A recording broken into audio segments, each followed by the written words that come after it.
Assalamualaikum warahmatullahi wabarakatuh. Jadi pada video kali ini saya akan menjawab beberapa pertanyaan tentang desain dan pengembangan kurikulum PAI guna mendapatkan nilai UAS.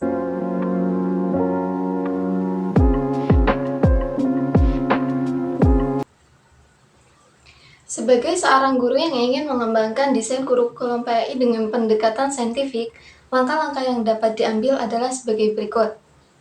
Yang pertama, penelitian dan pembelajaran yang mendalam, yaitu melakukan penelitian dan pembelajaran yang mendalam tentang pendekatan saintifik dalam pendidikan agama Islam, seperti mempelajari prinsip-prinsip, metode, dan strategi yang terkait dengan pendekatan saintifik dalam pembelajaran pendidikan agama Islam. Yang kedua yaitu mengidentifikasi tujuan pembelajaran, yaitu menentukan tujuan pembelajaran yang jelas dan terukur dengan menggunakan pendekatan saintifik. Tujuan pembelajaran ini haruslah mencakup beberapa aspek, antara lain pengetahuan, pemahaman, keterampilan, dan aspek sikap. Lalu yang ketiga ada menyusun kurikulum berbasis kompetensi, yaitu dengan cara mengembangkan kurikulum PAI berbasis kompetensi dengan memasukkan kompetensi inti, kompetensi dasar, dan indikator pencapaian kompetensi yang sesuai dengan pendekatan saintifik. Yang keempat, mengintegrasikan metode dan strategi pembelajaran saintifik, merancang metode dan pendekatan strategi pembelajaran yang sesuai dengan pendekatan saintifik, seperti pengamatan, eksperimen, analisis, dan menerapkan pendekatan pembelajaran aktif yang melibatkan siswa secara aktif dalam proses pembelajaran. Kelima, mengembangkan materi pembelajaran. Mengembangkan materi pembelajaran yang dimaksud di sini dengan cara mengembangkan materi untuk lebih menarik, relevan, dan sesuai dengan pendekatan saintifik. Materi pembelajaran harus mencakup pemahaman konsep agama Islam, praktek ibadah, etika, moral, serta menerapkan nilai-nilai agama dalam kehidupan sehari-hari. Lalu yang keenam ada pemilihan sumber belajar yang tepat. Memilih sumber belajar yang sesuai dengan pendekatan saintifik seperti buku, teks, multimedia, materi interaktif, atau sumber belajar online, dan memastikan sumber belajar tersebut dapat mendukung pengembangan pemahaman siswa melalui proses saintifik. Yang ketujuh ada tahap evaluasi dan umpan balik, yaitu merancang instrumen evaluasi yang sesuai dengan pendekatan saintifik, termasuk di sini yaitu tugas, proyek, atau penilaian formatif yang dapat mendorong siswa untuk berpikir kritis, berkomunikasi, dan menerapkan konsep agama Islam.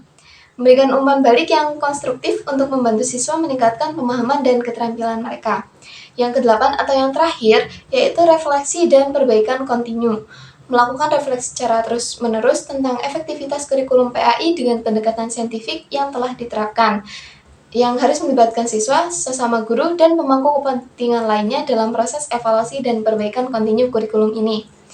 Nah, dengan mengikuti langkah-langkah di atas dan mengembangkan kurikulum PAI dengan pendekatan saintifik yang tepat, diharapkan siswa dapat mengembangkan pemahaman yang holistik tentang agama Islam, berpikir kritis, dan menerapkan nilai-nilai agama dalam kehidupan mereka sehari-hari.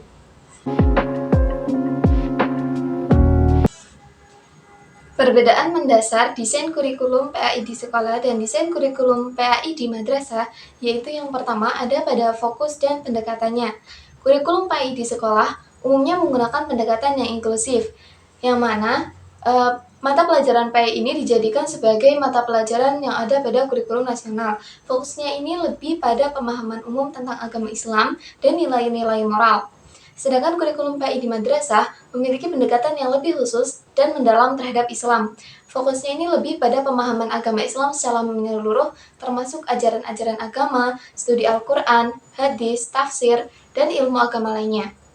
Yang kedua, perbedaannya terletak pada materi pembelajaran. Kurikulum PAI di sekolah ini umumnya mencakup pengetahuan umum tentang agama Islam, etika, moral, ibadah, dan pemahaman tentang kultur Islam. Kurikulum PAI di madrasah ini mencakup studi yang mendalam tentang ajaran-ajaran agama Islam, termasuk pemahaman tentang hukum Islam, fikih, ajaran-ajaran teologis, dan studi agama secara komprehensif. Yang ketiga ada pada pengajar dan kualifikasi. Guru PAI di sekolah umumnya memiliki latar belakang pendidikan formal dalam bidang pendidikan agama atau bidang terkait, serta kualifikasi sesuai dengan persyaratan pengajaran di sekolah.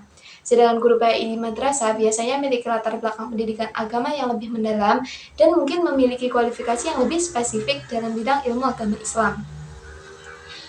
Lalu agar hasil pembelajaran PAI tidak timpang di dalam kedua lembaga tersebut, sebagai guru PAI di madrasah dan sekolah, langkah-langkah berikut dapat diambil.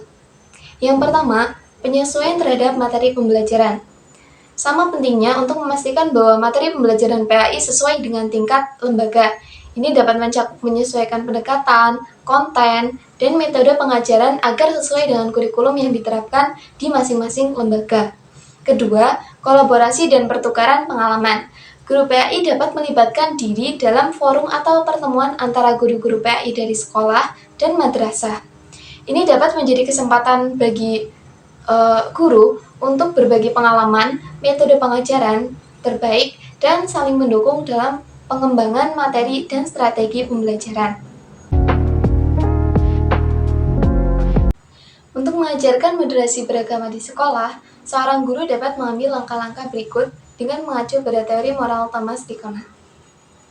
Yang pertama, yaitu memperkenalkan nilai-nilai universal. Guru dapat memperkenalkan siswa pada nilai-nilai universal yang dianut oleh berbagai agama, seperti keadilan, kebenaran, kasih sayang, dan pengampunan. Hal ini dapat membantu siswa memahami bahwa nilai-nilai ini melintasi batasan agama dan dapat menjadi dasar untuk mempromosikan moderasi dan saling pengertian antar agama. Yang kedua, yaitu dengan membangun pengetahuan tentang agama.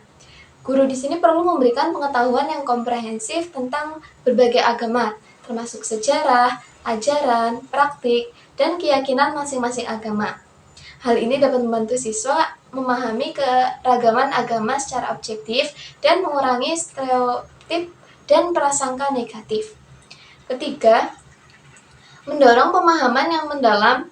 Guru dapat mendorong siswa untuk melakukan refleksi dan pemikiran kritis tentang nilai-nilai agama dan bagaimana nilai-nilai tersebut dapat diterapkan dalam kehidupan sehari-hari. Ini tentu melibatkan diskusi yang terbuka, dialog antar agama, dan pemahaman yang lebih mendalam tentang persamaan dan perbedaan antar agama-agama. Yang keempat, yaitu membangun empati dan perspektif beragama. Guru perlu mendorong siswa untuk mengembangkan empati terhadap pengalaman dan keyakinan orang-orang yang berbeda agama. Hal ini dapat dilakukan melalui cerita, kisah inspiratif, atau aktivitas yang mendorong siswa melihat dunia dari sudut pandang orang lain. Yang kelima, mengajarkan toleransi dan menghormati. Guru harus menanamkan nilai toleransi dan menghormati perbedaan dalam pengajaran mereka. Hal ini dapat dilakukan dengan memperkenalkan konsep toleransi, mengenali contoh-contoh dalam sejarah di mana moderasi beragama telah dipraktikkan, dan memberikan kesempatan bagi siswa untuk berbicara tentang pengalaman mereka sendiri dalam menghormati perbedaan agama. Yang keenam, mempraktikkan moderasi dalam pengajaran. Guru harus menjadi contoh yang baik dalam mempraktikkan moderasi dan saling menghormati agama. Mereka harus menjaga sikap netral dan objektif dalam pengajaran, menghindari favoritisme agama, dan memberikan kesempatan yang adil bagi seluruh agama untuk diwakili. Dalam teori moral Thomas Dicona, pendidikan moral ini didasarkan pada pengembangan karakter yang baik. Prinsip-prinsip yang terdapat dalam teori Dicona seperti mengembangkan sikap hormat, bertanggung jawab, adil, dan peduli dapat diterapkan dalam pengajaran moderasi beragama. Lalu dengan mengembangkan nilai-nilai universal tersebut, membangun pengetahuan tentang agama, mendorong pemahaman yang mendalam, membangun empati dan perspektif beragama, mengajarkan toleransi, dan mempraktikkan moderasi dalam pengajaran, guru dapat membantu siswa untuk membangun karakter yang beragam, inklusif, dan moderat dalam beragama. Mungkin sekian untuk soal dan jawaban terkait desain pembelajaran PAI. Semoga video ini bermanfaat dan terima kasih untuk kalian yang sudah menonton sampai akhir video. Wassalamualaikum warahmatullahi wabarakatuh.